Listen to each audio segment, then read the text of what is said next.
Quem saúda os amados alunos com a paz do Senhor Jesus é o pastor Luiz Carlos, trazendo até você mais uma aula de Teologia Média. Grato a Deus pela oportunidade, rogando a Deus que o Espírito Santo nos conceda uma boa aula. Que Deus os abençoe. O assunto de hoje, no nosso curso de Teologia Média, é o livro de Missões, a lição número 2, Missões de Deus nas Escrituras. Ou seja, Deus é o primeiro e o grande missionário.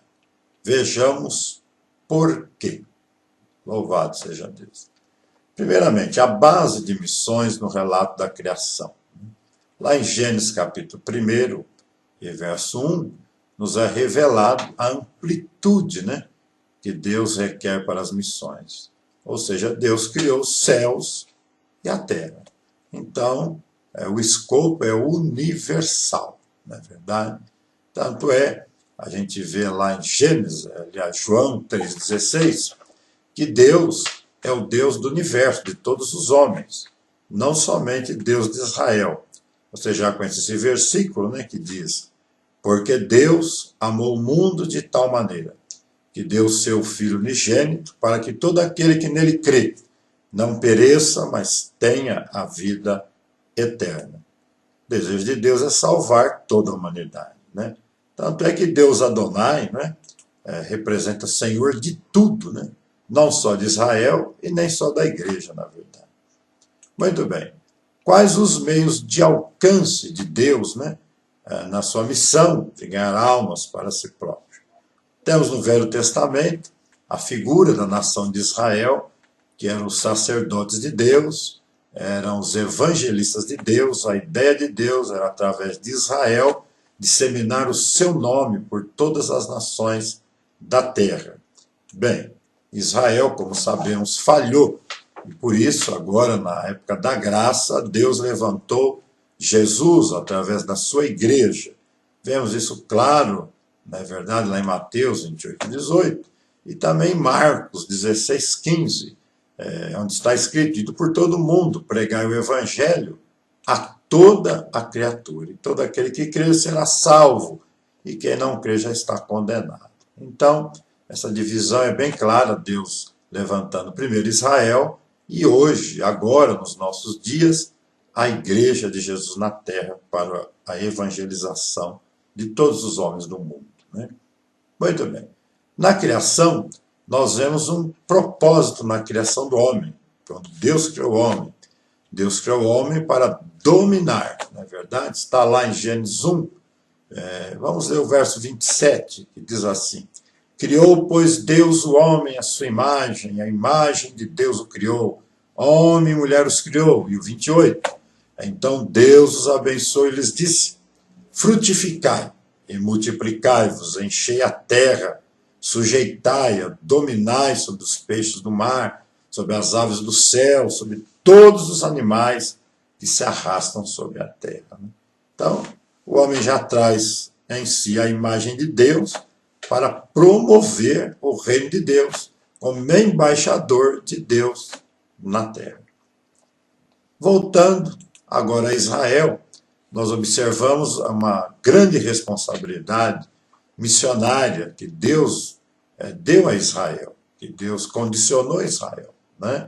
Então, nós vemos, missionário é aquele que é enviado. Adão deveria encher a terra.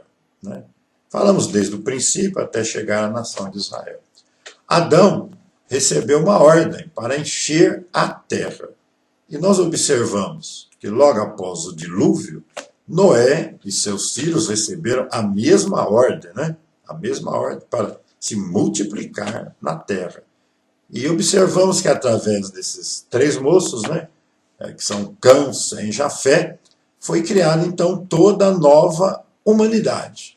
E a ideia de Deus continuava que toda essa humanidade conhecesse o seu nome, o adorasse, o servisse e por ele fosse beneficiado. Até que chegamos nos dias de Nimrod, mais precisamente nos dias da Torre de Babel.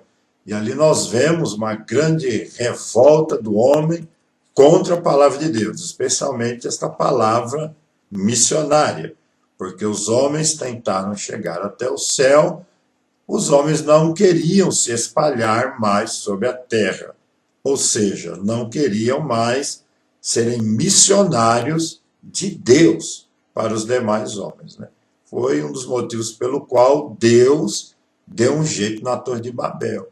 Deus confundiu as línguas para que o homem voltasse a ser missionário, o homem voltasse a se espalhar sobre a terra, não é verdade? Para que o nome de Deus atingisse, né, todos os povos, línguas e nações. Muito bem. Fato semelhante ocorreu com a igreja, porque quando a igreja iniciou, nós sabemos que ela se iniciou em Jerusalém, e os discípulos gostaram de Jerusalém, e não queriam sair de Jerusalém, não é verdade? Então Deus provocou, forçou a dispersão da igreja. Temos isso bem claro ali no livro de Atos dos Apóstolos, no capítulo 8, né? Que no início diz assim: naquele dia levantou-se grande perseguição contra a igreja, que estava em Jerusalém, e todos, exceto os apóstolos, foram dispersos pelas regiões da Judéia e de Samaria. Ou seja, foi preciso Deus intervir mais uma vez para que a igreja não ficasse concentrada em Jerusalém e atingisse o propósito de Deus e agora de Jesus, que era uma igreja missionária, que a palavra fosse espalhada por todo o globo terrestre. Não sei o que será preciso nos nossos dias para que a igreja volte a se expandir, volte a alcançar as nações da terra. Muito bem. Temos depois o período dos patriarcas, né? Logo após o período da Torre de Babel, tem um período que na teologia das dispensações nós chamamos de período dos patriarcas, não é verdade? Onde Deus chama primeiramente Abraão e faz um concerto com Abraão. E da descendência de Abraão, né? De Isaac, de Jacó e José, que mais tarde seria Israel, Deus também deseja que sua palavra fosse propagada entre as nações da terra. Nós observamos que lá em Abraão, quando Deus chama Abraão, ele faz uma promessa. Parte dessa promessa seria que todas as nações seriam benditas em Abraão. O que vai se cumprir lá no Novo Testamento através do Senhor Jesus. É só você ler com atenção Efésios, capítulo 1, e o verso 3, que diz assim: bendito seja o Deus e Pai de nosso Senhor Jesus Cristo, o qual nos abençoou com todas as bênçãos espirituais nas regiões celestes em Cristo. Aqui então, Jesus continua o ofício de Abraão. Abraão peregrinou pelas terras e o nome de Deus foi levado a muitos lugares, mas agora no escopo maior, Jesus vem do céu fazer missões na terra, para que todos sejam benditos através do poderoso nome dele. Muito bem. Então nós vemos que os descendentes de Abraão, assim como os descendentes de Jesus, somos nós que formamos a igreja, porque somos filhos da fé, ou filhos do pai Abraão, e tomamos por sobrenome o nome de Jesus Cristo, somos cristãos.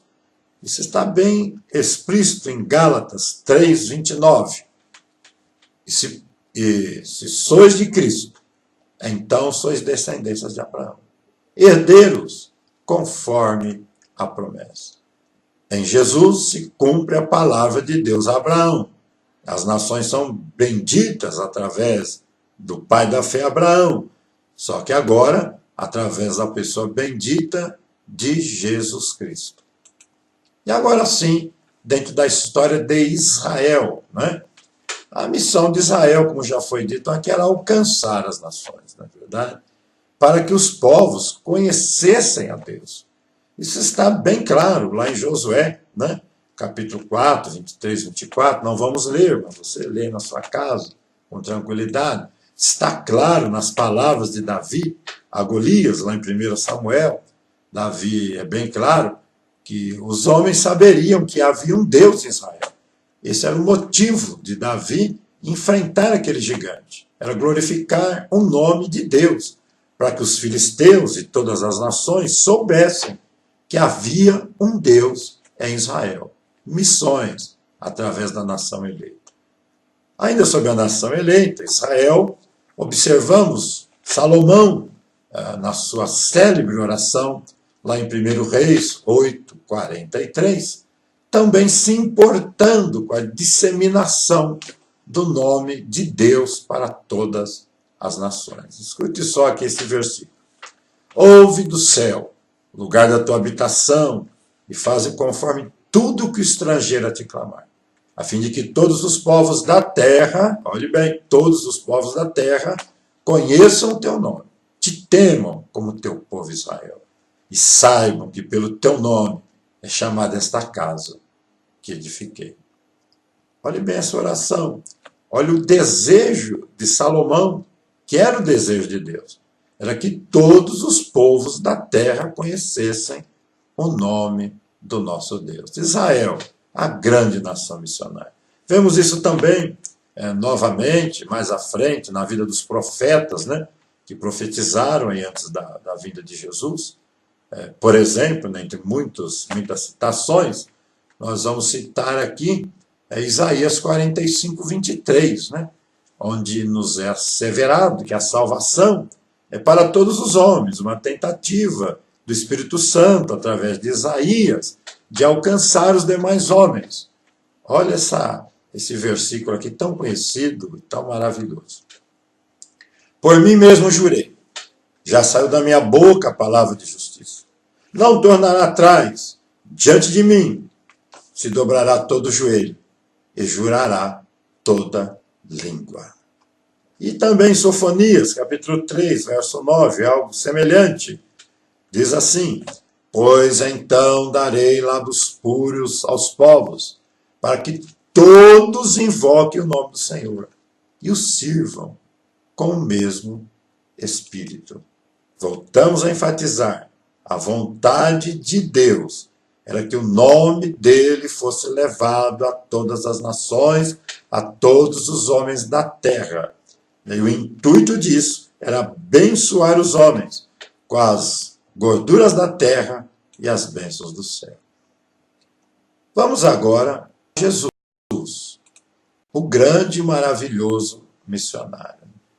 Nós observamos que o ministério de Jesus, o ministério universal de Jesus, é bastante enfatizado no Novo Testamento, não é verdade?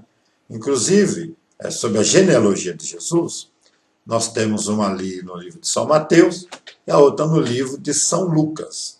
E é interessante, a de São Mateus, ela parte de Abraão, não é verdade? E vai até o Messias, o rei prometido de Israel, não é verdade? Já a genealogia de São Lucas, ela parte do princípio, desde Adão, que era o primeiro missionário que devia se multiplicar por toda a terra, que é o pai da humanidade. Alguns aspectos do ministério de Jesus quanto à sua obra missionária, né? Jesus, ao contrário dos judeus, que eram muito reticentes, né, em se misturar com as demais nações, Jesus rompeu toda sorte de barreiras, né? Vamos a elas. Jesus rompeu as barreiras geográficas. Jesus não se preocupou apenas em levar o seu evangelho aos judeus. Nós vemos em Lucas capítulo 4, Jesus andando, Jesus se movimentando. Lucas é o evangelho onde vemos Jesus se movendo poderosamente. Ali Jesus ora está no Jordão, ora está no deserto, em Nazaré, em Cafarnaum e por aí afora.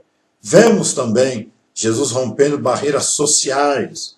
Foi por isso que Jesus, né, ele também pregava aos fariseus. Ele pregou uma pecadora, não é verdade? Ao qual ungiu os seus pés. Ele pregou também a Maria Madalena, uma mulher pega no ato de adultério, coisa que os judeus jamais o fariam. Jesus rompeu barreiras sociais. ele pregou ao publicano por falta de 1 a 2, né? Ao publicano Levi e ao cobrador de impostos chamado Zaqueu. Jesus pregou aos pobres, né? Ele, inclusive, tem a frase célebre onde Jesus ora a Deus, dizendo: Pai, graças te dou, porque ocultaste, né, estas coisas aos grandes, aos sábios, mas a revelaste aos pequeninos, aos pobres, né? Jesus desceu até os pobres. Jesus também subiu até os ricos, pregando a José de Arimateia, Nicodemos, não é verdade? E assim por diante. Outra barreira social vencida, quebrada por Jesus, foi em relação às mulheres, não é verdade? Que ocupavam uma condição socialmente inferior aos homens naquela época. E a Bíblia diz que Jesus amou muito as mulheres, não é verdade? Tanto é que as primeiras missionárias do Novo Testamento foram mulheres. Será que não? Lucas 24:11. E pareceram isso como um delírio as palavras das mulheres, e não lhes deram crédito, né? Só que é quando Maria Madalena, as outras mulheres, vão ao sepulcro, recebem a mensagem do anjo, voltam ao lugar onde os discípulos estão reunidos e dizem que Jesus não está mais lá, que ele havia ressuscitado. A primeira pregação, a primeira mensagem, a primeira missão, se deslocando do sepulcro para o local de reunião, onde estavam ali os discípulos, que depois seriam os apóstolos de Jesus. As mulheres. Jesus quebrou esse paradigma, quebrou, não é verdade, esse preconceito, e usou as mulheres. Também, Jesus quebrou, rompeu barreiras culturais e regionais. Uma barreira interessante foi quebrada com respeito aos estrangeiros. Está lá em Lucas, capítulo 7, onde nos fala do centurião romano, não é verdade? Jesus disse que ele tinha muita fé. Jesus se preocupou com ele, não é verdade? Então Jesus não pregou somente a judeus, pregou aos estrangeiros também. E outro texto de suma importância dentro desse rompimento de barreiras culturais e regionais se deu com relação aos samaritanos, não é verdade? Jesus não somente pregou a mulher em Samaria, e ela mesma disse que os judeus eram inimigos dos samaritanos, né? Então jamais um sacerdote iria pregar lá em Samaria, mas Jesus foi. Jesus veio para unir os homens em torno de si e do seu Pai. Observamos sobre os samaritanos, Jesus, na parábola do bom samaritano, não somente falando deles, mas os colocando na condição de heróis, né? Quebrando toda a regra, na verdade, para a glória do Deus vivo. Muito bem. Agora nós queremos falar, ainda que rapidamente com vocês, acerca do Espírito Santo e as missões, né? Como funciona esse relacionamento entre o Espírito de Deus e as missões aqui na Terra, obviamente sempre por meio da igreja ou através da igreja, não é verdade? Vamos lá. São Lucas termina o seu livro de Lucas com a exortação para que esperassem o poder do alto. Muito bem. Assim termina o Evangelho de São Lucas.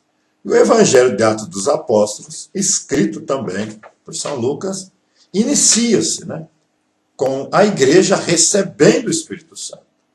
Ou seja, as missões da igreja começam, na verdade, somente depois que o Espírito Santo é derramado sobre o povo de Deus. Antes disso, os discípulos estão amedrontados, trancafiados, ocultos, escondidos, decepcionados, aflitos, tristes e desesperados. Eles estão parados no tempo, não estão fazendo absolutamente nada. Ou seja, o Espírito Santo é o poder nas missões. O Espírito Santo é o capacitador do crente para as missões. Ele é, inclusive, revestimento não só para a obra em geral, como já dissemos, para a obra missionária. Muito bem. Nos dias de hoje, temos um grave problema dentro do seio evangélico. Você sabe Porque muitos não creem na atualidade dos dons do Espírito Santo. Muitos não creem nesta operação sobrenatural, né, e tangível do Espírito Santo. E isso, inclusive, alguns por medo daquilo, né, do Espírito Santo, e outros por desconhecimento completo realmente da doutrina do Espírito Santo nas Escrituras. Né? E quem causa isso? Certamente Satanás, para enfraquecer a tarefa missionária da igreja. Sem o Espírito Santo é muito difícil fazer missões. E uma igreja que não crê no Espírito Santo, ela não está credenciada, pelo menos, a fazer missões como deve ser feito. Né? O Espírito Santo, ele é autor e é realizador de missões. Isso aqui é fácil, é de fácil entendimento. Nós temos um inimigo sobrenatural, que é Satanás, que é um espírito que lidera as hostes espirituais da maldade nos 4 cantos do universo. Nós não teremos a menor condição de enfrentar esse adversário no nosso poder carnal. Nem força, nem inteligência, nem estratégia, nem conhecimento, nem sabedoria, nem condição alguma. Por isso mesmo, Deus nos deu o Espírito Santo. Porque contra um inimigo sobrenatural, somente um poder sobrenatural. Precisamos do Espírito de Deus para romper as barreiras, para entrar nos lugares dominados por Satanás. Em nossa carne não vamos conseguir, mas com o Espírito Santo nós vamos conseguir. A igreja está conseguindo. Começamos a entender as palavras de lá em São João, capítulo 14, verso 12, onde nos é ensinado que nós faríamos obras maiores do que o nosso mestre. Né? Como fazer uma obra maior do que o próprio Filho de Deus? É simples. Assim como a igreja hoje precisa do Espírito Santo e opera através do Espírito Santo, também o Filho de Deus, Jesus, como homem, 100% homem, precisou do Espírito Santo para operar os seus milagres na face da terra. Por isso, não é novidade para nós que hoje poderíamos fazer obras maiores, ou em maiores quantidades, obras muito grandes, porque o realizador da obra é o mesmo Espírito Santo. Não somos nós que vamos realizar. Vamos realizar através do poder do Espírito Santo de Deus. Você consegue entender, então, a importância do Espírito Santo dentro da obra missionária? Muitos têm naufragado, muitos têm desistido, muitos têm feito as coisas sem direção. É a falta do Espírito Santo, não é verdade? Muito bem. O Espírito Santo, ele é realizador, autor, ele é promotor de missões. Nós vemos isso lá em Atos dos Apóstolos, que inclusive normalmente é chamado de Atos do Espírito Santo. Nós vemos o Espírito Santo trabalhando eficazmente, com muita eficiência no livro de Atos dos Apóstolos. Observe bem, através do Espírito Santo foram ganhas 3.000 almas numa oportunidade. Em outra oportunidade, mais 5.000 almas.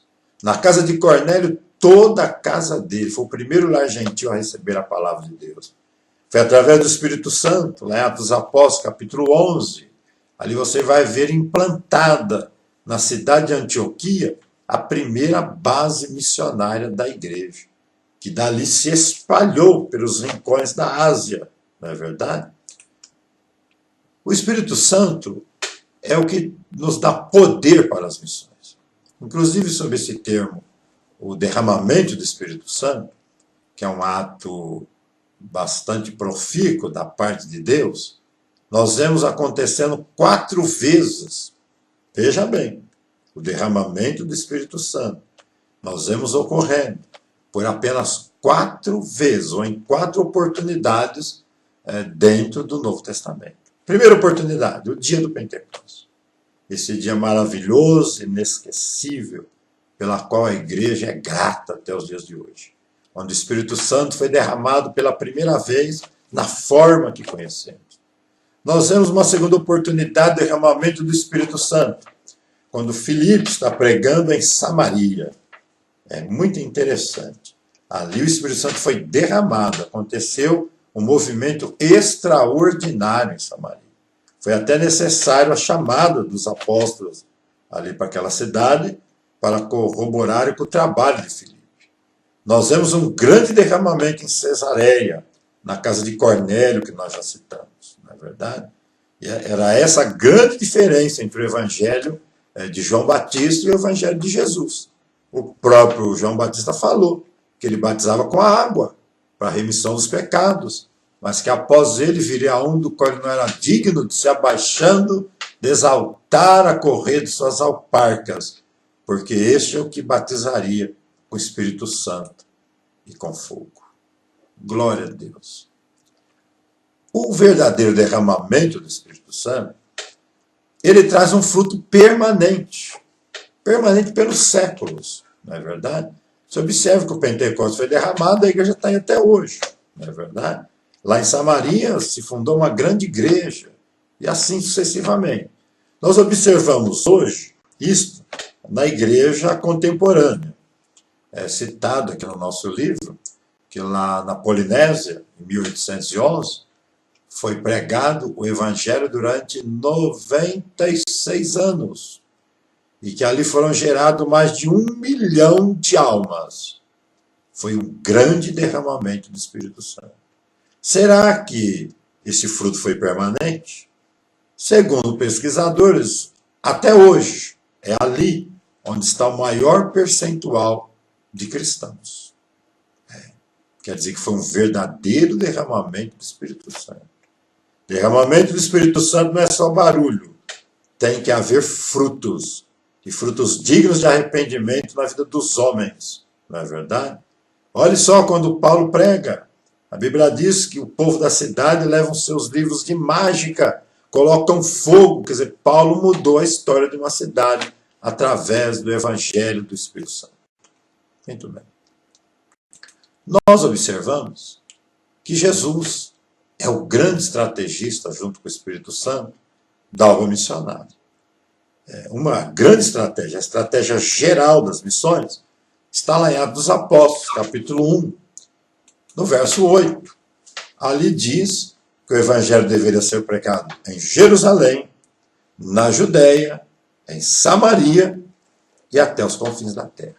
Um plano estratégico da divulgação do evangelho. Muito bem. Sobre missões urbanas, nós observamos que isso não é uma novidade. Isso já teve lugar no Novo Testamento, na época do início da igreja primitiva. Nós vemos Filipe levando o evangelho à cidade de Samaria, urbana. Vemos Pedro levando a Cesareia. E vemos Paulo levando até o Oriente Próximo, né? Missões urbanas. Existem também missões por classes. O Espírito Santo, por exemplo, né? Inclinou Paulo, e lá em Chipre, Paulo pregou para o procônsul da cidade. Homem muito importante, homem, né, de grande valor lá entre as pessoas daquela cidade. Nós vemos que em Atenas ele alcançou os filósofos epicureus. Nós vemos que em Éfeso ele alcançou os estudiosos. E nós vemos Felipe pregando, não é verdade, para um eunuco da nação etíope. Então nós vemos missões direcionadas para classes sociais, intelectuais diferenciadas. Até compreendemos o porquê Deus ter chamado Paulo, né? Porque Paulo tinha acesso, inclusive cultural, não é verdade, a essa classe de pessoas, essa classe de gente de governos. Mudando aqui agora um pouco de assunto, nós vamos falar sobre uma necessidade da igreja missionária, ou dos embriões, ou das igrejas que são formadas através do trabalho missionário. Existe uma coisa chamada autoctonia, não é verdade? E qual o objetivo da autoctonia? Primeiro, um autogoverno dessa igreja. A igreja nasce atrelada a uma sede, atrelada a uma convenção, mas em algum momento ela tem que ter o seu governo próprio, se gerir a nível de governo. ainda que com auxílio de sua sede, né? Isso mostra que aquela igreja tomou um rumo, firmou suas bases. Outro ponto importante dentro da autoctonia é o autossustento. Os embriões missionários, as igrejas nativas das missões, não podem ser dependentes materialmente, financeiramente, patrimonialmente, eternamente de suas sedes, né? Elas têm que criar mecanismos, né, que se autossustente. E também a autopropagação, né? Ou seja, deverão ser novas fontes de novos embriões missionários. Muito importante isso. A própria igreja oriunda das missões, ela deveria estar insatisfeita com a dependência, né? Ela tem que se tornar independente, porque lá está o Espírito Santo, Deus está lá, né? Deus prepara os homens para isso. Precisamos dar lugar para que essas congregações cresçam, na verdade, e se tornem autóctonas. E agora, já chegando quase ao final da nossa aula, fica uma receita para uma verdadeira igreja missionária. Primeira parte é a união. União do ministério, união do povo de Deus, né? O salmista diz que aonde há união, é ali que o Senhor ordena a bênção e a vida para sempre. Então, a igreja missionária tem que ser unida, propósitos comuns, não é verdade? Ela deve ser intrépida para enfrentar o reino das trevas e as agruras, né, pertinentes à obra missionária. Ela deve ter temor de Deus para nunca se afastar do verdadeiro evangelho. Ela deve operar milagres. A Bíblia é clara. A Bíblia diz que enquanto os apóstolos pregavam, não é verdade? Estendiam suas mãos, oravam, Jesus operava milagres. A igreja precisa de sinais para não parecer alguma entidade apenas terrena. A igreja está na terra, mas é uma instituição celestial. A igreja é natural, é feita de homens, de patrimônio, mas a igreja é sobrenatural, porque ela tem por cabeça Jesus Cristo de Nazaré, e por guia o seu Espírito Santo. A igreja deve se preocupar com a evangelização, não só em terras estrangeiras, mas mesmo dentro do seu campo, né, onde está instalada a igreja. E não pode se esquecer também da ação social, porque afinal está escrito em Atos dos Apóstolos que a igreja guardava com unanimidade a doutrina dos apóstolos, oravam e também no partir do pão. Amém? Esta é a nossa aula de hoje. Que o bom Espírito Santo leve você ao entendimento. Nós aguardamos você para a nossa próxima aula de Teologia Média, dentro desse livro de missões. Aguardamos também que você visite, né, os nossos canais de acesso, que estão à sua disposição, tirando suas dúvidas, enviando suas perguntas, fazendo comentários, abrilhantando a nossa aula. Foi um prazer enorme estar com você. Que o bom Deus o abençoe. Aguardo vocês para a próxima aula. E aí, Jesus, quantos minutos deu?